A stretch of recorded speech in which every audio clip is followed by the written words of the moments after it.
Love in the underworld is a liability. But when the Costa Syndicate dragged Dominic Russo's plus-sized, fake bride out of a Boston cafe in broad daylight, they didn't just cross a line. They signed their own death warrants. They thought she was just a pawn. They were dead wrong. The contract laid on the heavy mahogany desk of Dominic Russo's penthouse office overlooking the Boston harbor was 50 pages of ironclad legal jargon. Drafted by Richard Hayes, a high-powered attorney at the notoriously ruthless firm of Hayes and Abernathy, the document outlined a simple transaction: 1 year of marriage in exchange for a clean slate. Sitting across from Dominic was Chloe Henderson. She did not look like a mafia boss's wife. In a world where men like Dominic paraded around with impossibly thin, surgically enhanced supermodels draped over their arms, Chloe was entirely out of place. She was a fat woman, and she knew it. Her face was round, her cheeks flushed with a mixture of terror and humiliation, and her thick curves were hidden beneath a shapeless floral maxi dress that did nothing to conceal the heavy swell of her stomach or her wide hips. She clutched a worn leather handbag to her chest as a makeshift shield. "Sign it, Miss Henderson," Dominic said. His voice was a low, gravelly baritone that commanded the room without ever raising in volume. He adjusted the cuffs of his bespoke Brioni suit, his dark, piercing eyes locked onto her trembling form. "You sign the paper. You move into this penthouse. You attend public functions on my arm for 12 months. In return, your brother's $200,000 gambling debt vanishes. He keeps his kneecaps. You keep your life." Chloe swallowed hard, looking at the dotted line. Her brother, Liam, had always been a screw-up. But stealing from the Russo family's underground casinos was a death sentence. Dominic didn't deal in mercy.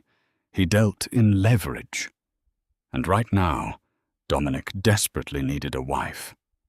The old-world bosses of the East Coast Commission, led by the traditionalist Don Moretti, refused to hand over the lucrative New York shipping routes to a bachelor. They demanded stability. They demanded a family man. Dominic didn't have Tom to date, nor did he trust any of the social climbing women in his circle. Chloe was perfect. She was a civilian, a struggling baker who owned a failing pastry shop in the South End. She was manageable. She was desperate. "We sleep in separate rooms," Chloe said, her voice shaking but holding a surprising sliver of defiance. "And you? Your business stays away from me." "My business pays for the roof over your head, Mia cara," Dominic replied coldly, though a flicker of amusement danced in his eyes. "But yes, the guest wing is yours. You will have a black Amex for your bakery and personal expenses. But make no mistake, in public, you are mine. You will smile. You will act like a woman, devoted to her husband. If you embarrass me, the deal is void." With a trembling hand, Chloe signed her name. The wedding was a spectacle of wealth and deception, held at a private estate in Newport, Rhode Island. Chloe wore a custom-made A-line gown that cost more than her bakery made in 3 years. As she walked down the aisle, she could feel the burning glares and hear the hushed, cruel whispers of the mafia elite. "Look at the size of her. What is Dominic thinking? She's practically spilling out of that dress. Must be a joke. I give it a month before he hides her away." Dominic heard them too. As Chloe reached the altar, her eyes welling with unshed tears from the sheer humiliation of the whispers, Dominic did something unexpected. He stepped forward, taking her soft, plump hands in his calloused ones. He turned his head, shooting a singular, ice-cold glare at the front row where his capos sat. The whispering died instantly. Absolute terrifying silence fell over the lawn. "You look beautiful," Dominic murmured, low enough that only she could hear. Chloe blinked, stunned. "You don't have to lie. We signed a contract." "I never lie," Dominic said smoothly, pulling her closer for the priest's blessing. And to his own quiet shock, he realized he meant it. He had spent his life surrounded by sharp edges, cold steel, and calculated smiles. Chloe was entirely soft. Real. When he wrapped his arm around her thick waist for their first dance, there was a comforting weight to her, a warmth that slowly began to thaw the frost around his chest over the coming months. They fell into a strange domestic rhythm in the Commonwealth Avenue brownstone. To the world, they were the eccentric new power couple of Boston's elite. Behind closed doors, they were strangers sharing a massive, quiet house. Yet the lines of their fake marriage began to blur in the quiet hours. Dominic found himself coming home early just to sit in the kitchen while Chloe stress-baked. He watched the way she moved, unapologetic in her own space, dusting flour off her ample hips, humming softly to the radio. She refused to use his credit card for anything other than absolute necessities, fiercely guarding her independence. She didn't cower before him. When he tracked mud into the foyer after a business meeting, she scolded him, just like she would anyone else. For the first time in his 34 years, Dominic Russo felt like a man coming home, rather than a boss returning to a fortress. But peace in Dominic's world was always an illusion. And out in the shadows of the city, a storm was brewing. 6 months into the arrangement, the fragile peace shattered. Lorenzo Costa, the head of the rival Costa family operating out of Providence, was bleeding territory. Dominic had systematically choked out Costa's supply lines through the Boston ports, backing the older boss into a corner. Lorenzo was a man of the old school, vicious, prideful, and notoriously devoid of boundaries. He needed leverage against Dominic, something to force the Russo family to back off the docks. Lorenzo had been watching Dominic's new bride. Like the rest of the underworld, Lorenzo assumed the marriage was a complete sham. He looked at photographs of Chloe, a heavy-set civilian baker with no ties to the life, and laughed. He figured Dominic was simply using her to appease the commission. Lorenzo assumed Dominic didn't actually care about the fat girl, but taking her would be an insult to Russo's pride. A man's property, after all, was his property. Taking her would force a sit-down. It was a brisk Tuesday morning. Chloe had insisted on maintaining a shred of her old life, which included her weekly walk to Bova's Bakery in the North End to pick up specialty ingredients she couldn't get from her wholesale suppliers. Dominic had assigned 2 guards to her, Paulie and Vincenzo, but Chloe often slipped out the back of her shop to avoid them, hating the feeling of being babysat. She walked down the cobblestone streets of Salem Street, her breath pluming in the crisp autumn air.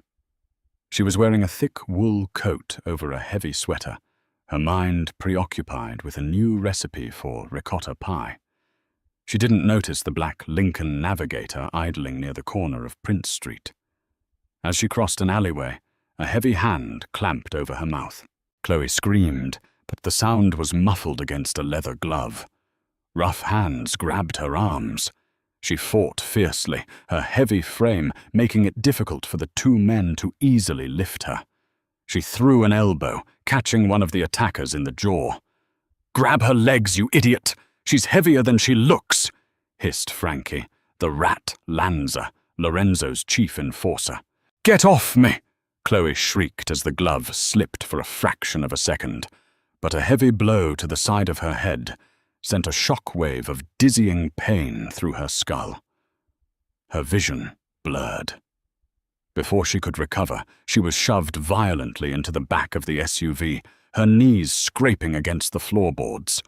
The doors slammed shut, the tires screeching against the asphalt, as the vehicle tore out of the north end, leaving only Chloe's crushed grocery bag and a half-spilled box of powdered sugar on the cobblestones.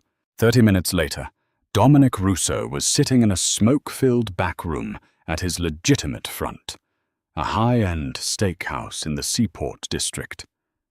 He was reviewing ledger books with his underboss, Matteo, when his private cell phone rang. It was a burner number. Dominic raised a hand, silencing Matteo. He pressed the phone to his ear. "Speak."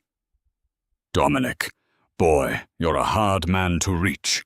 Lorenzo Costa's raspy voice echoed through the speaker. Dominic's blood ran ice-cold. Every muscle in his body coiled with lethal tension. "Lorenzo, to what do I owe the displeasure?"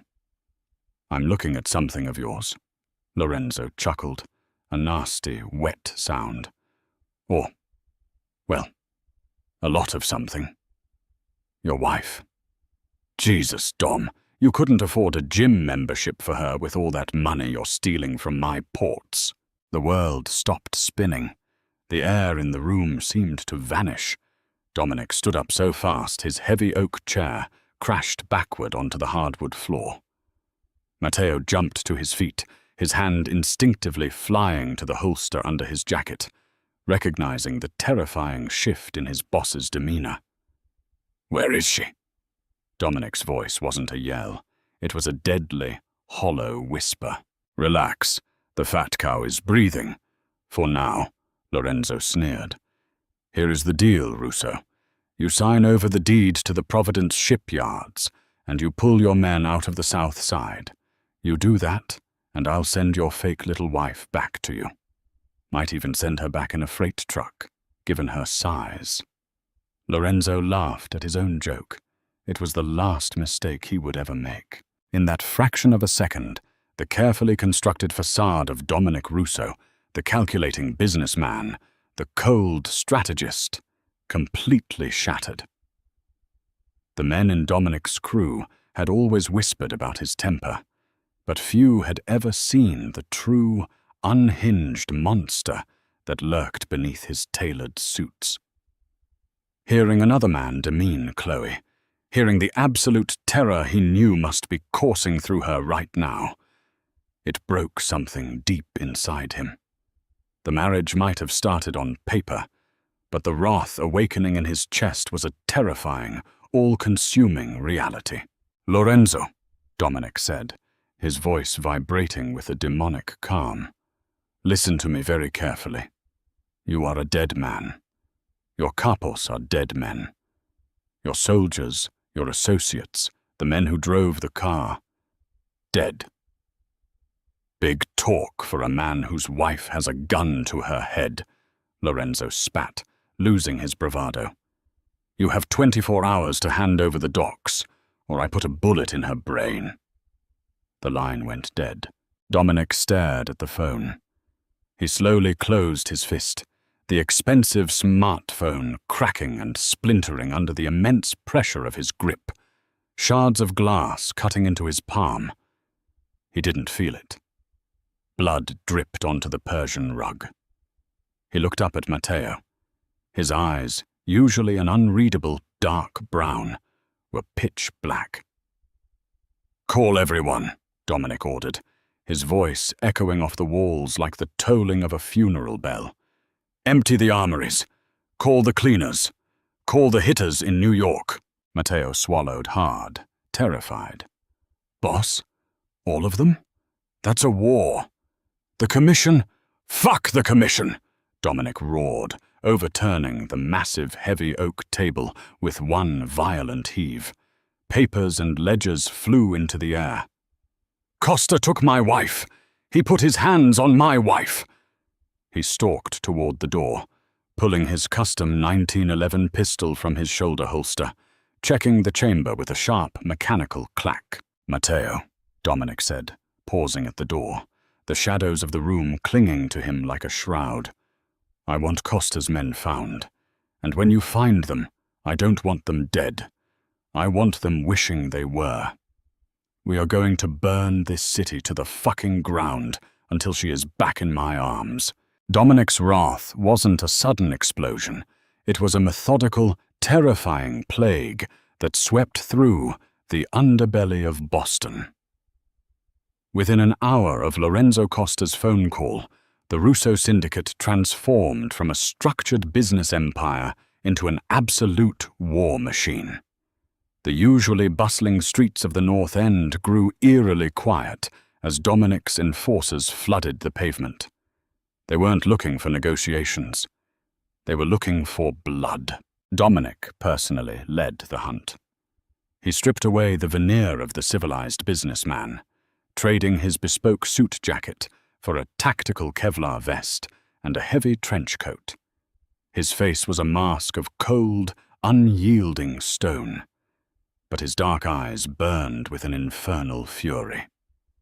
He started at the docks, storming a warehouse managed by a known Costa associate named Jimmy O'Brien.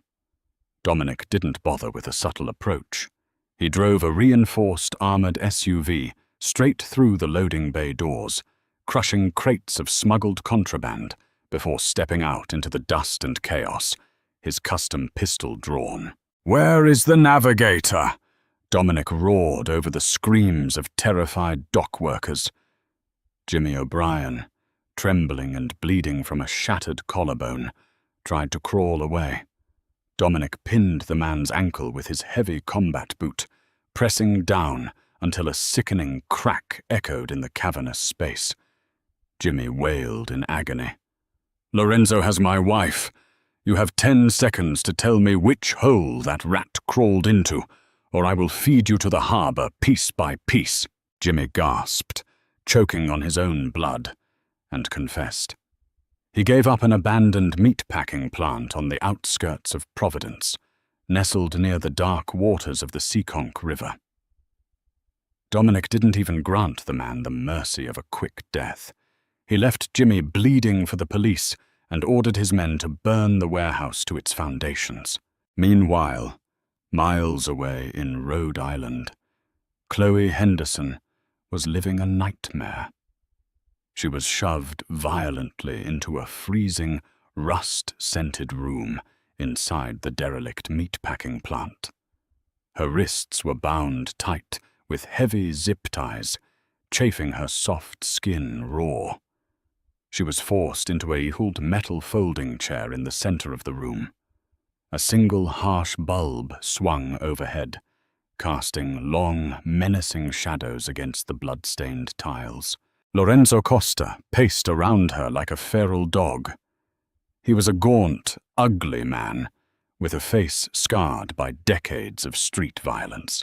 He sneered at her, blowing thick cigar smoke directly into her face. "I have to admit, sweetheart, I'm deeply confused," Lorenzo rasped, leaning in close. "Russo is a billionaire. He could have any supermodel in Europe, but he picks you, a thick, clumsy baker who can barely fit in a standard chair.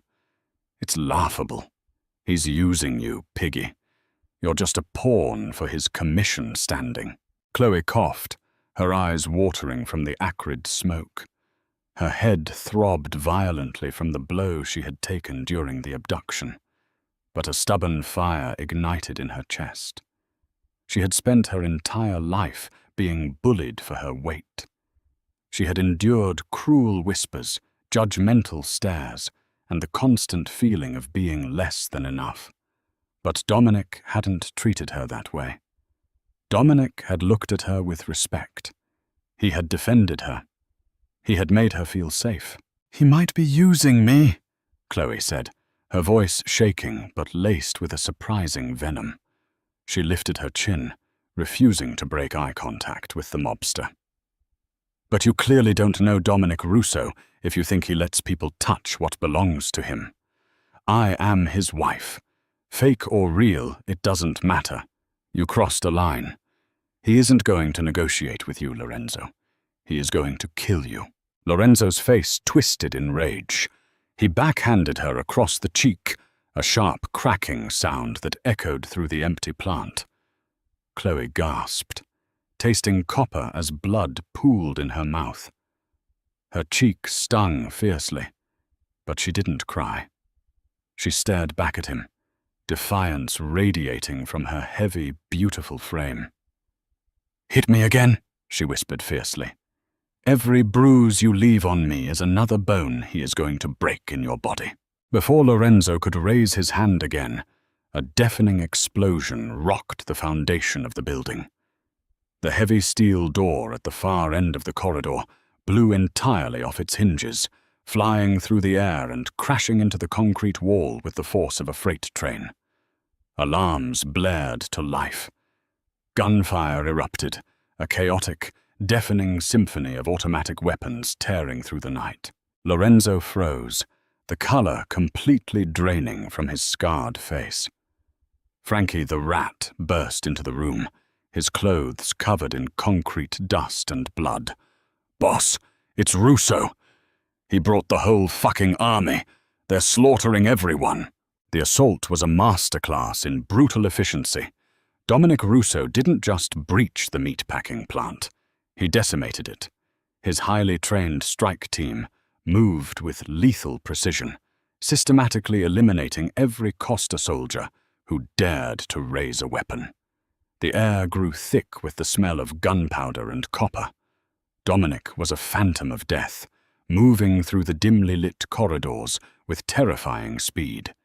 He didn't flinch as bullets sparked against the concrete around him. His only thought, his only driving force, was the woman locked somewhere in this decaying labyrinth. He kicked open door after door, leaving a trail of bodies in his wake. Matteo, his underboss, covered his flank, marveling at the unstoppable force his leader had become. They finally reached the heavy industrial freezer doors at the back of the facility. The reinforced steel was locked from the inside. Dominic didn't hesitate. He signaled his demolitions expert, who slapped a breach charge onto the heavy locking mechanism. "Fire in the hole!" The blast blew the locks cleanly away. Dominic kicked the heavy doors inward, stepping into the freezing room through a cloud of thick, swirling smoke. Inside, Lorenzo was frantically holding a pistol to Chloe's head, using her substantial body as a human shield. Chloe was shivering violently, her floral dress torn, her cheek bruised and swelling, blood dripping from her split lip. When Dominic saw her injured face, a low, guttural snarl ripped from his throat, a sound so purely animalistic it made Matteo take a step back. "Drop the gun, Lorenzo," Dominic said. His voice was no longer a shout. It was a cold, whispering promise of unimaginable agony. "Drop it now, and I promise you will die quickly." "Back off!" Lorenzo screamed, his hand trembling so violently the barrel of the gun rattled against Chloe's temple. "I'll blow her brains out, Russo. I swear to God. Let me walk out of here. And you can keep the fat bitch." Dominic's eyes flicked to Chloe. Despite her terror, despite the cold and the pain, she looked back at him with absolute trust. She wasn't crying. She gave him a microscopic, almost imperceptible nod. Dominic slowly lowered his weapon, feigning surrender. "Okay," he said softly, raising his empty left hand. "Okay. You want the docks? You want safe passage? It's yours. Just let her go." Lorenzo laughed, a nervous, triumphant sound. "I knew it. You're soft, Russo. You broke the Commission's rules for a piece of trash. Now kick your gun away." As Lorenzo leaned slightly to the right to watch the gun slide across the floor, his grip on Chloe loosened by a fraction of an inch. That was all the opening Dominic needed. With lightning speed, Dominic drew a secondary, suppressed, sleek tactical knife from his heavy coat sleeve and threw it. The blade spun through the air, catching the dim overhead light before burying itself deep into Lorenzo's right shoulder. Lorenzo shrieked, dropping the gun. Before he could even register the pain, Dominic crossed the room in 3 massive strides. He grabbed Lorenzo by the throat, lifting the older man completely off the ground. Dominic's immense physical strength was terrifying. He slammed Lorenzo into the brick wall with bone-shattering force. "She!" Dominic growled, driving his fist into Lorenzo's ribs, producing a sickening crunch. "Is my wife." He struck him again, harder. "She is the Queen of Boston." A third strike, breaking Lorenzo's jaw. "And you are nothing but dead weight." Dominic tossed the broken, unconscious boss to Matteo. "Keep him alive. I have plans for him later." Dominic turned immediately to Chloe. The terrifying aura of violence vanished in an instant, replaced by a desperate, frantic gentleness. He fell to his knees in front of her chair, his large, blood-stained hands trembling as he pulled a knife to cut the thick zip ties binding her wrists. "Chloe," he breathed, his voice cracking with an emotion he hadn't felt in decades. "Are you hurt? Where did he touch you?" Chloe rubbed her raw wrists, tears finally spilling over her lashes as the adrenaline left her system. She collapsed forward, her heavy frame falling directly into his chest. Dominic caught her, wrapping his massive arms around her thick waist, pulling her flush against him. He buried his face in her hair, inhaling the scent of vanilla and sugar that still clung to her, despite the horrific ordeal. "I'm okay," she sobbed into his tactical vest. "I knew you would come. I told him you would come." Dominic pulled back just enough to look at her bruised face. He gently traced the line of her uninjured cheek with his thumb, his dark eyes shining with unspoken devotion. "I would burn the entire world down to find you," he whispered fiercely. "I am so sorry I let this happen. I swear on my life, no one will ever lay a hand on you again." He stood up, effortlessly lifting her into his arms. Chloe gasped, wrapping her arms around his thick neck. She was deeply insecure about her weight, acutely aware of how heavy she was, but Dominic held her as if she weighed absolutely nothing. He carried her out of the blood-stained warehouse, past the shocked faces of his men, and out into the cool, dark Rhode Island night. The aftermath of the Providence massacre changed the landscape of the East Coast underworld forever. Lorenzo Costa disappeared, never to be seen again. The Costa family dissolved in a matter of days, their territories swiftly swallowed by the Russo syndicate. The Commission, terrified by the unhinged brutality Dominic displayed, never questioned his marriage again. They learned a valuable, bloody lesson. Dominic Russo's wife was completely untouchable. 3 weeks later, the physical bruises on Chloe's face had faded.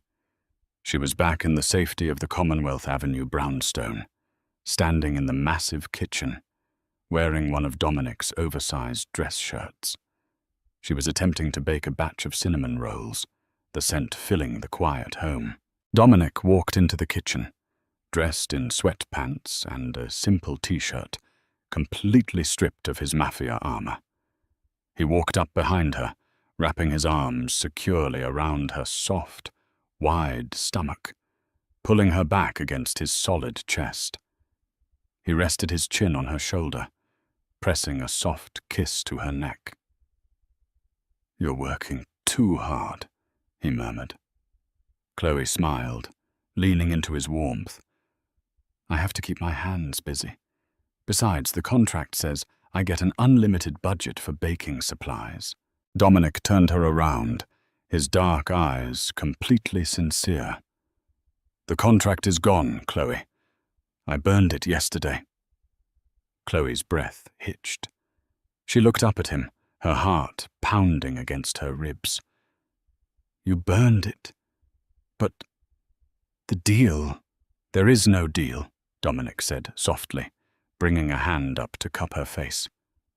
"I don't want a fake wife. I don't want a business arrangement.